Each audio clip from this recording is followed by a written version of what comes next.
It's never going to change until there's a complete collapse, right? Until the patient is, face down in his own vomit and his wife has left him and he's lost his job. He's going to have to be so, rock bottom, before anything changes. So as a nation, we're going to hit rock bottom.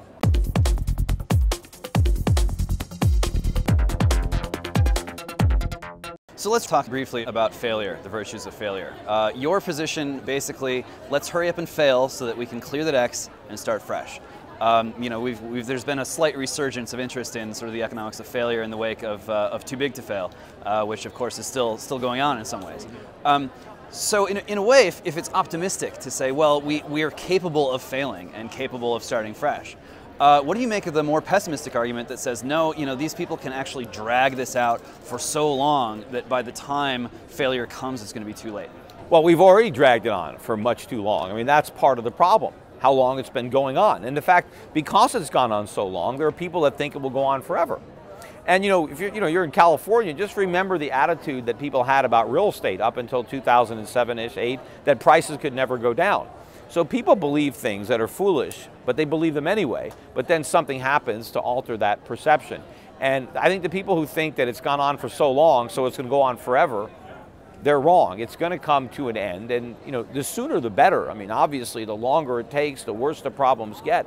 But we're not going to solve the problems, right, by making them bigger. A better analogy on the failure would be a drug addict. I mean, if you admit you have a problem, go to rehab, stop taking drugs, even though the experience won't be a pleasant one. Maybe in the short run, you'd rather stay high.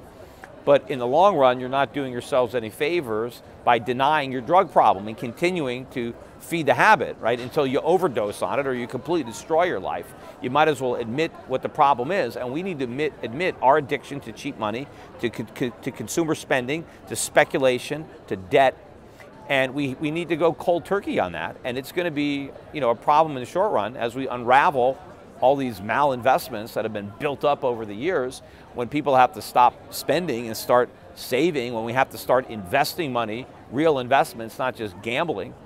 All that is going to be hard work. But it can be done. I mean, it's been done before. The problem is it can't be done with all this government. The only way you can have the type of economic growth that we need is in the absence of government. So we're going to have to roll back all the laws and regulations and all the taxes and government spending that have hamstringed the economy for so many decades and have caused us to depend on this artificial high as opposed to genuine prosperity. So you got two metaphors that we can work with. You got the rehab metaphor, then we got the cold turkey metaphor. There's some wiggle room in between those two poles. I don't think so. I mean, you think it's more cold turkey? No, because if you don't go cold turkey, you can't just say, okay, I'm going to take a little less heroin.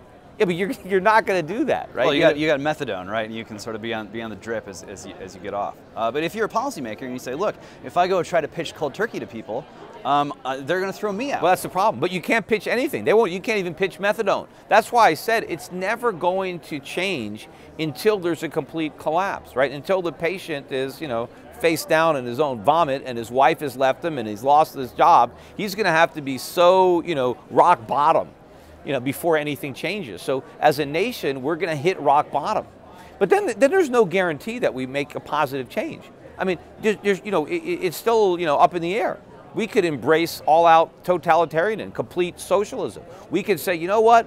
This is what capitalism did to us, right? Blame it all on capitalism like we did in the 08 financial crisis and say we need the government to do everything. We need complete and total government outright ownership and control of the economy, a total totalitarian, communist type economic model. Maybe that's where we go. I don't know. Hopefully that's not the direction that we head in. But there's no guarantees. If things really do get that bad, if it's the worst case scenario, who's doing it right around the world right now? Anyone? Where would you go? If Nobody. You had to go no one's doing it right. That's the problem. It's degrees of wrongness, right? Which countries are making the fewest mistakes, and that's where we invest our money. And so we have money invested in Scandinavia, believe it or not, in Sweden and Norway. Asia, we're really overweight in Hong Kong, Singapore, Southeast Asia, China.